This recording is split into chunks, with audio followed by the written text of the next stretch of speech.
Parce que la physique quantique a commencé à suggérer qu'en quelque sorte, nous avons en nous la capacité d'influencer le monde autour de nous.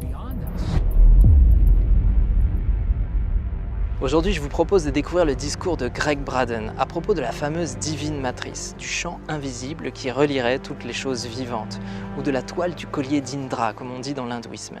Et vous allez voir que dans la communauté scientifique, deux visions s'opposent totalement.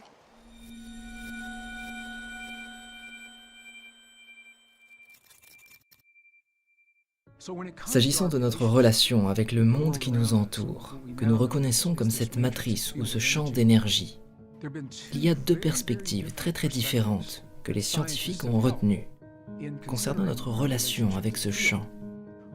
L'une de ces perspectives a été soutenue par Albert Einstein. Il croyait que nous sommes séparés du monde qui nous entoure et que nous avons très peu d'influence sur le monde qui nous entoure.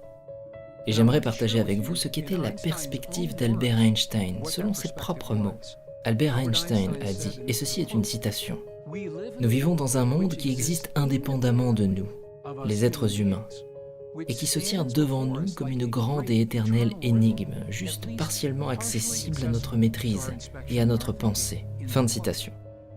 Et Einstein nous a emmenés un peu plus loin, parce que la physique quantique a commencé à suggérer qu'en quelque sorte, nous avons en nous la capacité d'influencer le monde autour de nous. Alors Einstein a inventé un mot très spécifique qui a fait son chemin dans le jargon scientifique. Il a parlé de « spooky action at a distance », une action effrayante à distance. Et Einstein a lutté avec cette relation entre nous, le monde quantique, et le monde qui nous entoure. Il n'a jamais pu admettre la possibilité que d'une manière ou d'une autre, nous avons quelque chose à voir avec ce qui se passe dans notre monde physique. Et exactement au même moment qu'Einstein retenait cette perspective, un ami à lui, un père, un collègue, ils ont travaillé avec exactement les mêmes données, ils avaient les mêmes équations, les mêmes informations dans la même période de temps. Mais ce collègue avait un point de vue très différent. Son nom était professeur John Wheeler. Il travaillait à l'université de Princeton, comme Albert Einstein. Wheeler sentait que quelque chose de très différent se passait dans cette relation entre la matrice et nous.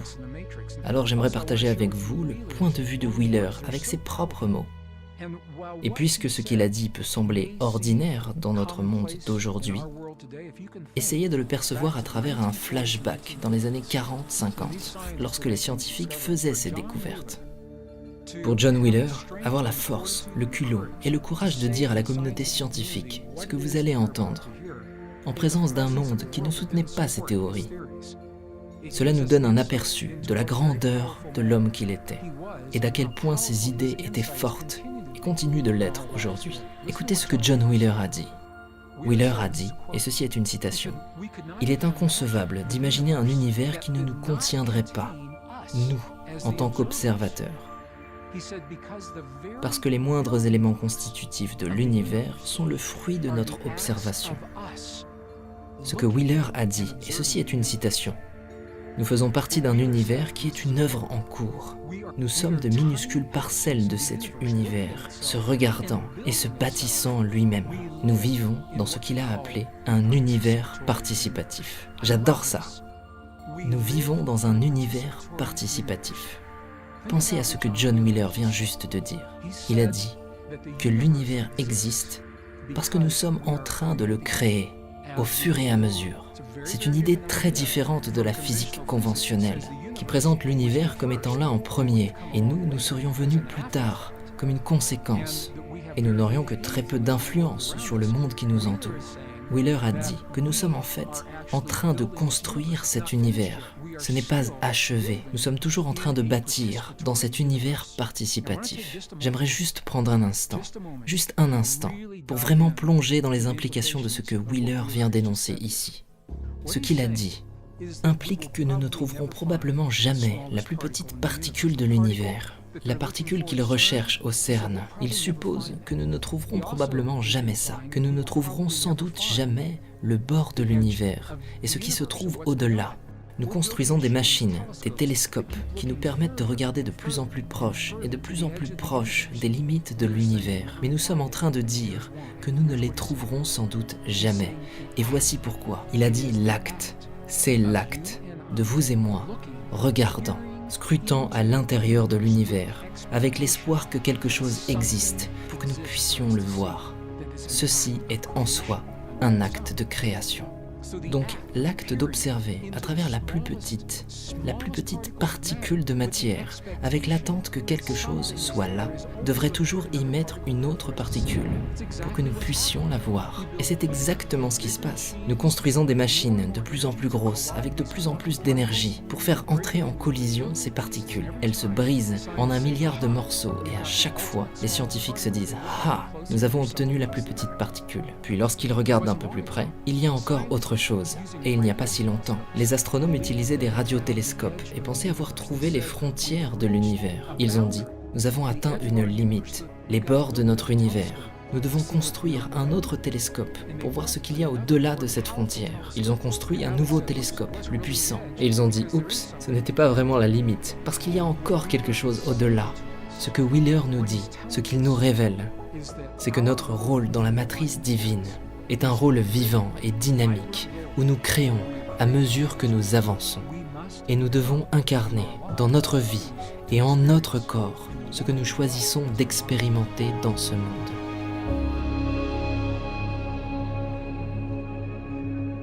Pour essayer de mieux comprendre la nature de notre relation avec cette divine matrice, je vous propose d'étudier quelques faits scientifiques fascinants. Tout a commencé en 1935 avec un certain Erwin Schrödinger qui lui étudiait la communication biocellulaire. Et à son époque, il avait déjà fait des découvertes qui avaient marqué la communauté scientifique. Et c'est seulement en 1966 que le docteur Baxter, ayant repris ses études et qui s'intéressait lui-même aux phénomènes psychogalvaniques, a eu l'idée d'étudier les comportements de sa plante d'intérieur. Alors pour revenir rapidement, faire une petite parenthèse, les phénomènes psychogalvaniques, pour le comprendre simplement, lorsqu'une émotion est vécue, eh bien il y a un ensemble de phénomènes complexes qui se produisent au niveau du système nerveux autonome sympathique. Et cela induit une modification de la résistance électrique de la peau. Pour faire simple, ça veut dire qu'à partir du moment où une émotion est vécue, il y a une modification du voltage de la peau. Et ça, c'est tout à fait mesurable. Et ce monsieur, le 2 février 1966, a eu l'idée de brancher son galvanomètre sur sa plante d'intérieur, un petit dragonnier, et d'observer ce qu'il allait se passer. Au bout de quelques instants, constatant qu'il ne se passait pas grand-chose, et malgré sa supposition que dès l'instant où l'eau reviendrait dans les feuilles, il y aurait une modification substantielle, il n'en a rien été, alors il a décidé d'aller dans la cuisine et de saisir un briquet pour essayer de blesser sa plante.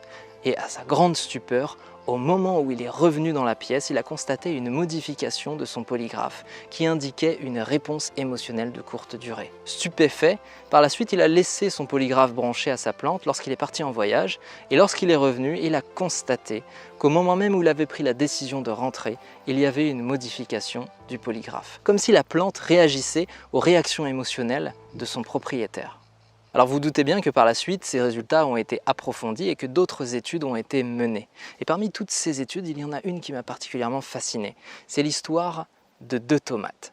Écoutez bien, on a pris une grappe de 2 tomates. Sur la tomate de gauche, on a branché un électroencéphalogramme. Sur la tomate de droite, on n'a rien fait du tout. On a demandé à une personne de rentrer dans la pièce et d'observer avec une intention de rage la tomate de droite. Ensuite, la personne devait attraper cette tomate et la découper violemment, puis nettoyer le plan de travail et partir. Et qu'est-ce qui s'est passé d'après vous? Eh bien, la première chose qu'on a pu observer, c'est une réaction immédiate dès l'instant où la personne a observé sa voisine. C'est-à-dire que la tomate de gauche, qui pendant toute l'expérience a été spectatrice, a modifié son activité électrique dès l'instant où elle a capté l'intention de la personne de découper sa jumelle. Ensuite, une autre réaction a été mesurée et cette réaction, elle correspond à une diminution de l'activité de la tomate de gauche en dessous de la normale au moment même où la tomate de droite a été découpée en tranches. On pourrait interpréter ça comme si elle s'était évanouie.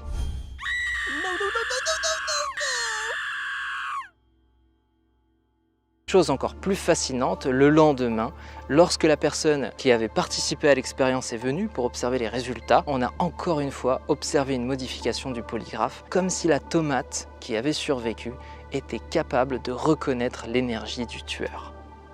Alors par la suite, il y a eu d'autres études qui ont été menées dans des contextes différents, avec des cellules animales, végétales et aussi humaines.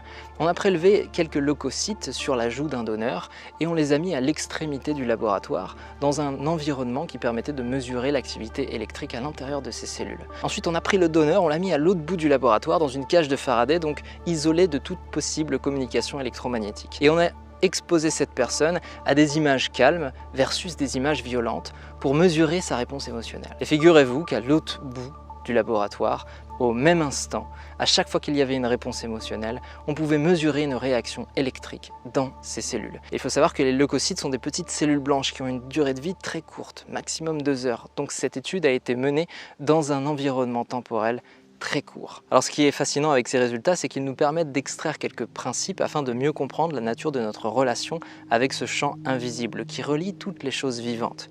Et le premier principe, c'est la notion d'émotion. Dès l'instant où une émotion est vécue, on observe une réaction, comme si le processus de ressentir était déjà un acte de création en soi. Et vous verrez que si vous discutez avec les gens qui sont experts dans le domaine de la gestion émotionnelle, ils vous diront toujours qu'il faut 21 millièmes de seconde pour qu'une synchronisation émotionnelle se fasse lorsqu'une personne rentre dans une pièce. Et vous l'avez déjà tous vécu à un moment donné, vous rentrez dans une pièce où vous êtes en relation avec des gens et vous voyez tout de suite s'il y a une bonne ou une mauvaise énergie. Il y a aussi ce fameux exemple que beaucoup de femmes ont déjà vécu du lien émotionnel qu'il y a avec leurs enfants. Et certaines racontent qu'elles ont pu ressentir une émotion intense alors qu'à l'autre bout du monde, leur fils ou leur fille était en train de vivre une épreuve difficile. Il y a un second principe qu'on a identifié, c'est la notion d'intention. Dès l'instant où il y a une intention, on observe également une réaction. Et ça, c'est tout à fait fascinant parce qu'alors même que nous n'avons rien fait, le simple fait de ressentir fortement notre intention crée déjà un espace de potentialité. Et enfin, le troisième principe, c'est la notion d'immédiateté. On constate dans toutes ces expériences qu'il y a toujours une réaction instantanée. Alors si on veut reprendre cette dernière phrase qui a été prononcée et qui ressemble un petit peu à ce qu'a dit Gandhi finalement, incarne le changement que tu veux voir dans le monde, eh bien cette incarnation, ce processus qui consiste à essayer de devenir ce que nous voulons être, consisterait à la fois à aligner nos actes et nos paroles avec nos intentions, nos pensées et nos émotions. Et si on observe ça avec un regard plus simple, on voit qu'il y a une notion d'harmonie entre ce qui se passe à l'intérieur et à l'extérieur de soi. Donc vous pouvez visualiser, imaginer vos rêves. Si vous ne faites jamais les actions nécessaires pour qu'ils aboutissent, il ne se passera rien. Mais si en même temps, vous faites toutes les actions nécessaires pour que vos rêves aboutissent, mais qu'intérieurement, vous ne vivez pas ça comme étant possible, que vous avez des empreintes émotionnelles qui baissent votre potentiel et des pensées limitantes qui vous empêchent d'aller vers l'avant, eh bien il ne se passera rien d'harmonieux non plus. Et ce qui devient ici passionnant, c'est que la pratique intérieure est aussi importante que la pratique extérieure. Parce que toutes vos émotions, toutes vos pensées, toutes vos intentions ont une charge qui, dans le monde, produit une réaction. Si vous sentez que ce qui a été dit dans cette vidéo mérite d'être un petit peu approfondi par la pratique, qu'il vous manque quelques clés ou quelques outils, je vous invite à me rejoindre dans les mails. Je vous envoie 1 à 3 mails par semaine pour partager avec vous des analyses un petit peu plus construites, des messages cohérents avec ce qui est dit dans les vidéos et des exercices pratiques. Et pour celles et ceux qui ont envie d'aller un petit peu plus loin, des entraînements. Il y a eu un peu de vent, mais bon, tu vois, je peux pas... I can't just take the elements of nature and say, please let me speak. Let me say exactly what I want to say. Deux visions s'opposent totalement. Totalmente.